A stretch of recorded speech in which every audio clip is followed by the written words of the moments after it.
After uploading a number of horror stories to various places around the internet, I was overwhelmed by the sheer volume of supportive emails and messages I received.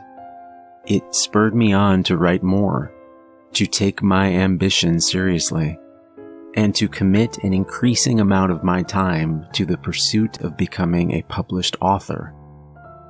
Little did I know that this newfound acknowledgement of my writing would lead to a series of horrific and abhorrent events. For over a year, I received numerous messages and emails, most very positive and enjoyable. Yet every few days, I would also find a strange, disconnected, and fragmented piece of correspondence sitting in my inbox.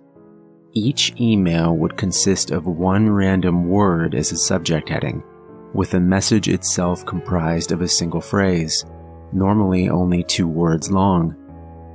The email address would change each time, but it was clear from the nature of the content that the author was the same. At first, I dismissed them as the idle product of a bored lurker on the internet, attempting to amuse themselves with the thought of myself reading garbled, puzzling, yet worryingly cryptic messages. As the days wore on, however, and the emails became gradually more twisted and prophetic, I began to suspect that they were of a far more sinister origin.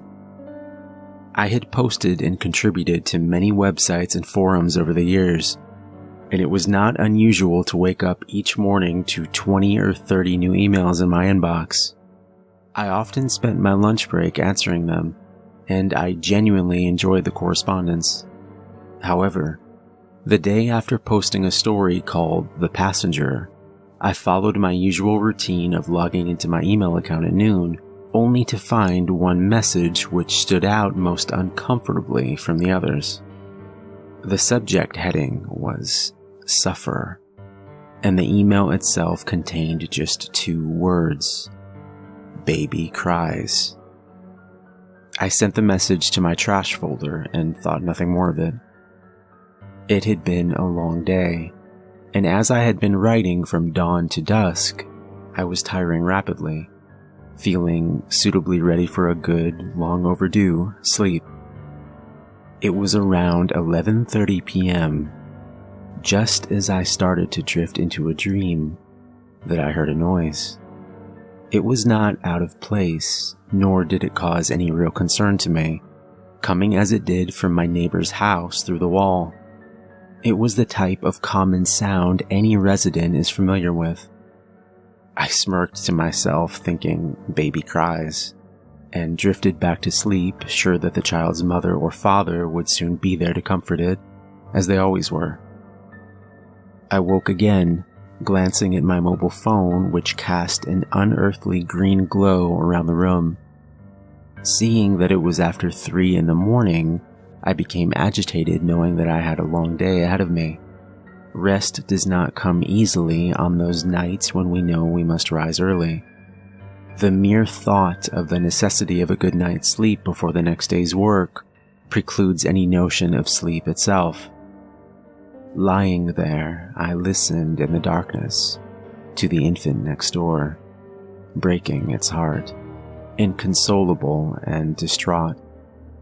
Surely the parents had not let it scream for all those hours, lying there alone in blackness of night, unattended. After trying to block out the child's cries for what seemed like hours, I admitted defeat and moved to the spare room that my family and friends normally stayed in, on the rare occasions when they visited. At 7:30 a.m., my phone alarm sounded, and after fighting the reality of another day, I reluctantly left my bed, walking slowly to the kitchen to make some coffee. From the window, I looked out onto the street below. What I saw horrified me. A police car and 2 ambulances parked outside of my neighbor's home. Even through my groggy, pre-caffeinated mind, the memory of that helpless child crawling in the night sprung to the fore. Immediately, I stopped what I was doing, threw on some clothes, and ran outside. I was not the only person watching. as the usual nosy residents stood at their doors, with some even out on the street, still wearing their dressing gowns, idly gossiping, whipping up any number of scandalous rumors. Asking several onlookers what had happened, I was told a variety of accounts, from a child being abducted to someone having a seizure during the night. A hush fell over the street as my neighbor's front door finally opened, slowly. 3 police officers exited the house somberly, as a collective gasp seeped out from the mouths of the crowd of onlookers. Quickly behind, 2 men in sterile white clothing carried a stretcher, and on it a body bag containing the now deceased remains of one of my former neighbors. A few cries rang out from across the street. Those who knew them wept, while those who did not gossiped. Then another silence, followed by another stretcher and another body bag. This time no one uttered a sound. The street was void of noise. A tangible tension spread through the air, a hanging sense of dread as all of us waited, hoping beyond hope for no more death. Heartbreak. The last stretcher, supporting a small and insignificant shroud, was carried out solemnly into the morning air and placed carefully into the back of an ambulance. Tears were wept, and answers were demanded from the police. But I could not cope with the sight. I could not bear it. The sound of that poor infant screaming through the night, screaming for its very life, rang out in my ears. The sound of a child, now forever silenced. The memory was deafening. How was I supposed to know? The child had cried before, as many do. I didn't know. I didn't know. I walked, dazed, back through my garden and into the now hollow sanctuary of my house. I'm not ashamed to say that I cried. Cried knowing that maybe if I had just paid attention or shown more concern than simply getting to sleep, that if I had noticed something was amiss, I could have called the police and then perhaps they would still be alive. Several hours later, 2 police officers arrived at my door to ask if I had seen or heard anything unusual from the night before.